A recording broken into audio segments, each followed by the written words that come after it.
Bien, seguimos, gente. 2.2.2.2.2.2. Decisión sobre el caso. Realizada la proyección, el litigante debe decidir cuál será el camino procesal que seguirá con el caso. A. Iniciará, en el caso de la acusación, efectivamente la investigación. Si del análisis del caso surge que el hecho no constituye delito, que la persona indicada no ha participado en el hecho, o, poniendo un ejemplo distinto pero muy común, que la persona no ha sido identificada y es imposible con los datos que existen su identificación posterior, o que no existe o que no es posible, entender pruebas suficientes para acreditar la existencia del hecho. Los códigos procesales suelen establecer la posibilidad de rechazar el caso con distintas denominaciones: desestimación, rechazo, facultad de no perseguir, etc. Le falta que quien investigue no entienda absolutamente nada frente a determinados hechos que revisten alguna complejidad.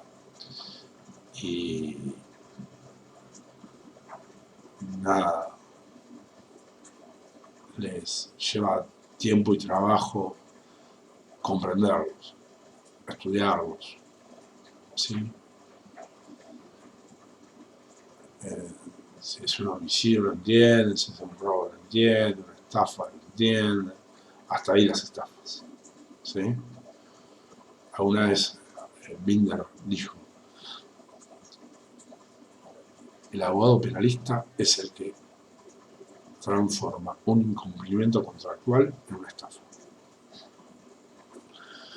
Era un genio. Es un genio. Es un genio. Yo Zaffaroni no lo entiendo.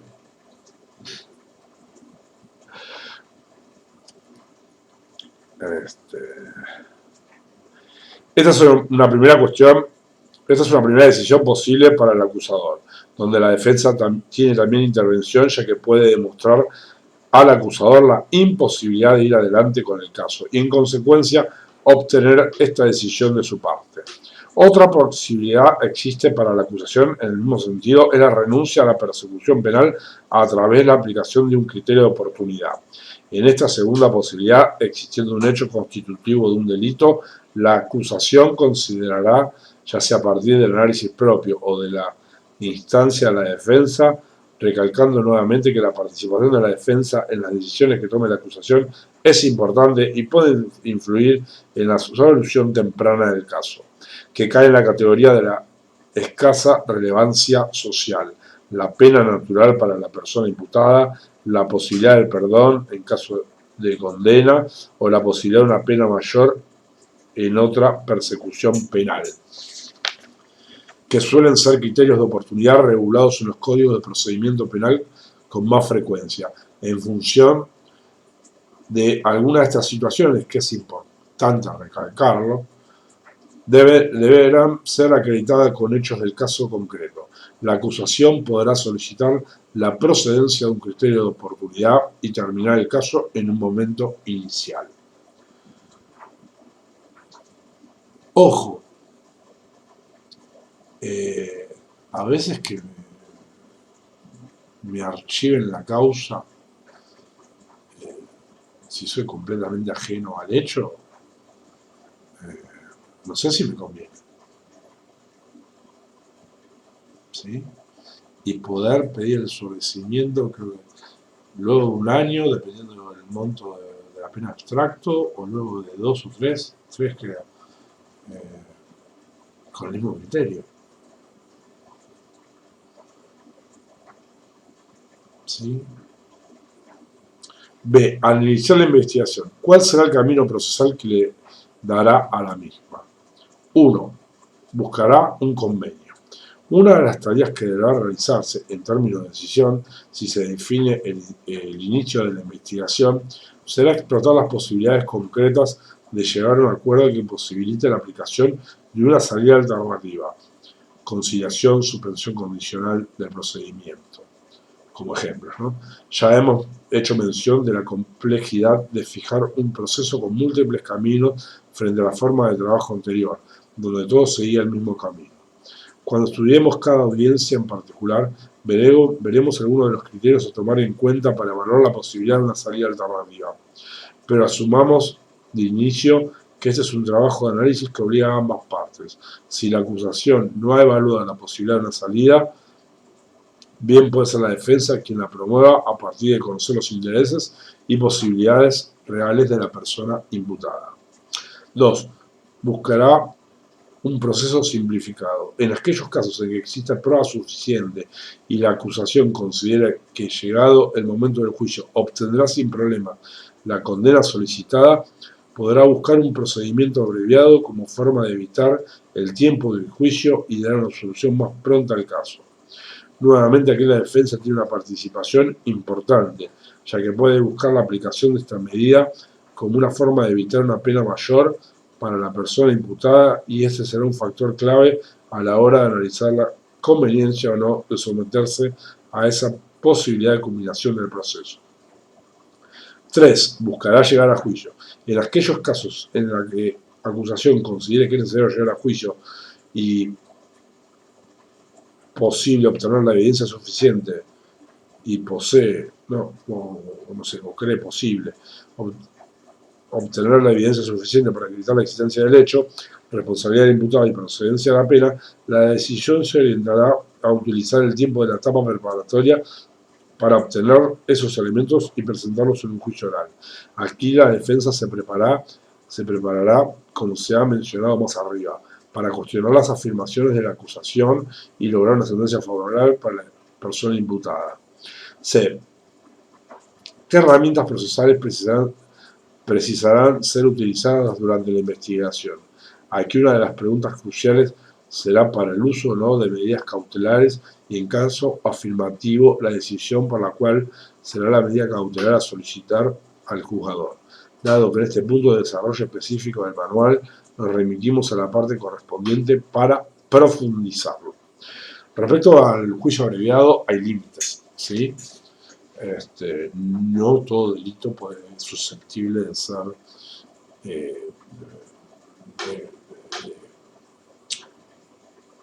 el proceso en el cual se investiga determinados delitos no puede tener un modo normal de finalización como sería un juicio abreviado. Bien. ¿Cuánto vamos?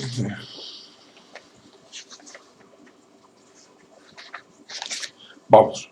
2.2.3. Preparación de las actuaciones.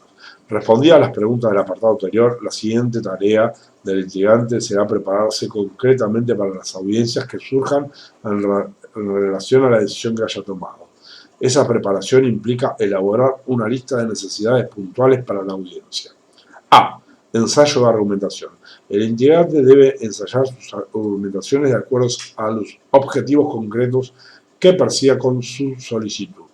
Si lo que busca es la aplicación de un criterio de oportunidad, deberá demostrar al juez que nos encontramos ante un caso que constituye un delito, pero a la vez entran los supuestos excepcionales establecidos por el legislador y, por tanto, está en facultad de prescindir de la persecución penal. Si lo que busca es la aplicación de una salida alternativa, nuevamente deberá acreditarse ante el juez que nos encontramos frente a un caso constitutivo de un tipo penal y proceden las causas específicas para la procedencia de la salida. Es un delito en el cual prevé la suspensión condicional de la pena en el caso de la suspensión condicional de proceso. Es un delito de contenido patrimonial y no tiene por resultado la muerte en caso de conciliación, etc. Si lo que se busca es la aplicación de una medida cautelar, deberá presentar el caso desde el punto de vista de acreditación de un supuesto material como de la existencia del peligro procesal. Este trabajo de ensayo previo, que no requiere días de preparación, evidentemente, ya que los tiempos con los litigantes trabajan son muy acotados, es un trabajo de ensayo que puede realizarse en poco tiempo, una vez que se tiene ya elaborada la teoría del caso y clara las ideas sobre lo que se pretende. Claras las ideas sobre la que se pretende. Permite al litigante detectar sus propias falencias y corregirlas antes de presentarse en la audiencia y quedar en evidencia ante la contraparte. Una vez se tenga elaborada la teoría del caso, es más fácil ensayar la argumentación en espacios de tiempo acotados. El ensayo de la argumentación evitará la improvisación de la audiencia. La preparación de una guía de litigación es deseable y personal de cada litigante. B. Verificar fuentes de información. Establecidos los hechos concretos que relatarán la audiencia, es importante que determine cuál será la información relevante para acreditar esos hechos.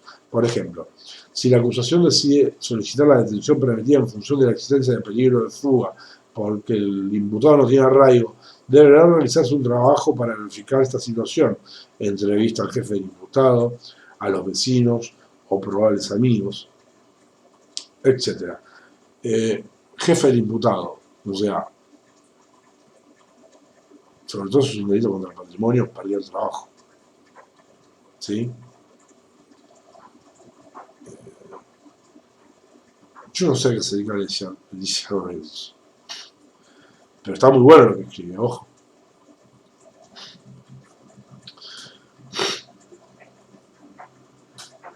Nótese que este trabajo en numerosas ocasiones ya ha sido realizado por la policía en momentos en que el fiscal conoce el caso, así que lo importante es aprender a identificar dentro de la carpeta de investigación cuál es la información relevante para la audiencia de forma tal de poder contar con ella sin dilaciones.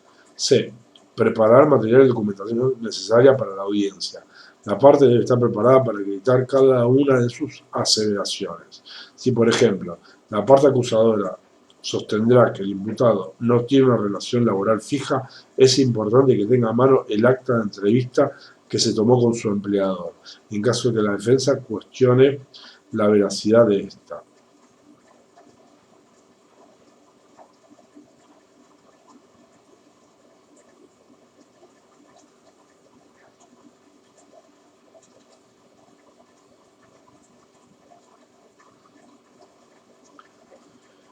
Volveremos sobre este punto más adelante, cuando tratemos cuestiones de acreditación en la audiencia de medida cautelar. Por el momento diremos que lo importante es que tanto la parte acusadora como la defensa concurran a la audiencia con claridad sobre las cuestiones, sobre cuáles, son los respaldos con los cuales cuentan respecto a la información que van a brindar en la audiencia y dónde se encuentran esos respaldos. Suele observarse en numerosas audiencias cómo los litigantes recorren la carpeta de investigación de palmo a palmo buscando respuestas que no logran encontrar. Por ello es importante desprenderse de la idea de la carpeta de investigación como mágica fuente que proporciona respuestas para todos los problemas que se presentan a los litigantes. La carpeta de investigación es una herramienta que proporcionará al litigante múltiples subherramientas. Si el litigante concurre a una audiencia de medida cautelar, es probable que el respaldo que precisa para acreditar sus argumentos se encuentre contenido en el cuaderno de investigación, pero si no cumplió con el trabajo previo de identificación de los respaldos necesarios, marcándolos o separándolos en una carpeta diferente que sirva para la litigación de la audiencia de la medida cautelar, probablemente se tenga que acudir a la práctica de buscar toda información sobre la marcha, lo que no solo genera problemas de tiempo al tribunal, sino que, lo que es peor, genera problemas de credibilidad para el litigante. ¿Qué sabe este abogado del caso cuando no puede encontrar en su propia herramienta de trabajo un documento importante para esta audiencia? Podría cuestionarse el juez a la hora de tomar la decisión.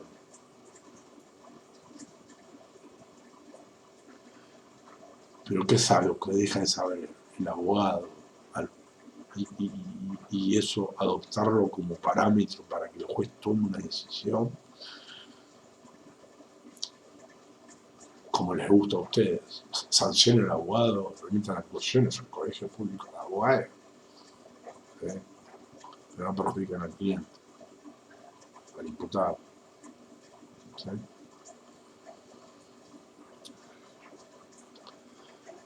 De anticipar los argumentos del contrario y preparar respuestas. Esa es muy buena. Y hay una definición de inteligencia que dio el jefe de la ex-CIDE a ser interrogado por un abogado reconocido. ¿Qué es la inteligencia? Es adelantarse a los hechos. Muchísimas definiciones de inteligencia, como la de Piaget, la inteligencia es la adaptación, etcétera, etcétera, etcétera. Pero me gusta esa. ¿Qué es la inteligencia? Adelantarse a los hechos. Anticipar los argumentos del contrario y preparar respuestas. Finalmente, es importante que el litigante, tanto la acusación como la defensa, se prepare para responder a las argumentaciones de la otra parte.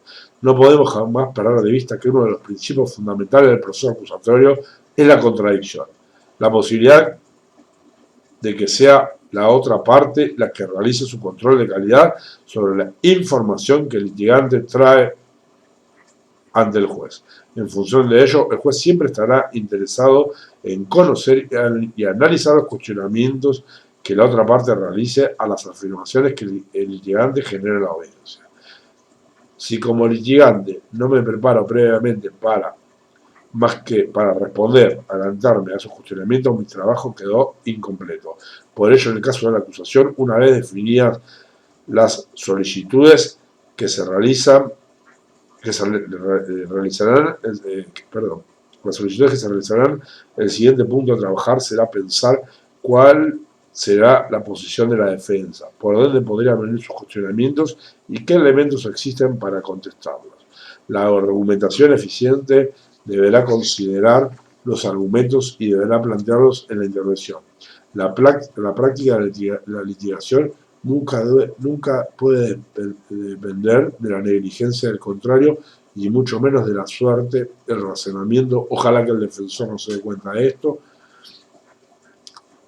No es válido si la argumentación tiene alguna falencia que no puede ser corregida. Este debe explicarse al juez. Con esto se priva a la defensa de la posibilidad de señalar con contundencia la falta, y en muchos casos con la argumentación adecuada. Incluso evita que el hecho sea considerado por el defensor que ha visto cómo la aparente falencia ha sido explicada. Desde la defensa, el trabajo a realizar será siempre sobre la base del supuesto de las solicitudes de la acusación, recordando siempre que su tarea no es oponerse a todo sin razón alguna, sino identificar con claridad dónde están los puntos débiles o cuestionables y enfocarse en esos puntos para lograr un resultado favorable a su defendido. La audiencia de medidas cautelares es exigente para la defensa en el sentido que ella deberá construir su argumentación como respuesta inmediata a la exposición de la acusación. Sin embargo, el defensor diligente tendrá a su favor un trabajo previo de anticipación de argumentos. El defensor sabe que la acusación deberá limitarse a argumentar sobre el presupuesto material y los riesgos procesales, por lo que su trabajo será adelantar el análisis sobre ambos puntos y litigará en la audiencia únicamente respondiendo a sus argumentos. La preparación previa tiene al defensor a argumentar sobre todos los aspectos preparados. Sin embargo, una exposición de ese tipo no es relevante. El defensor preparado no podrá ser sorprendido por la acusación y deberá cuidarse de argumentar solo respecto de la solicitud de la acusación dado en la audiencia. La información no relevante es información que perjudica. El defensor preparado el defensor preparado no podrá ser sorprendido por la acusación y debe cuidarse de argumentar solo respecto a la solicitud de la acusación.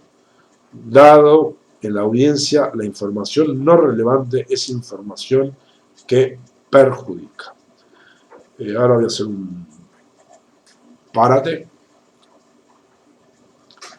porque me llamaron y necesito dar respuestas al llamado.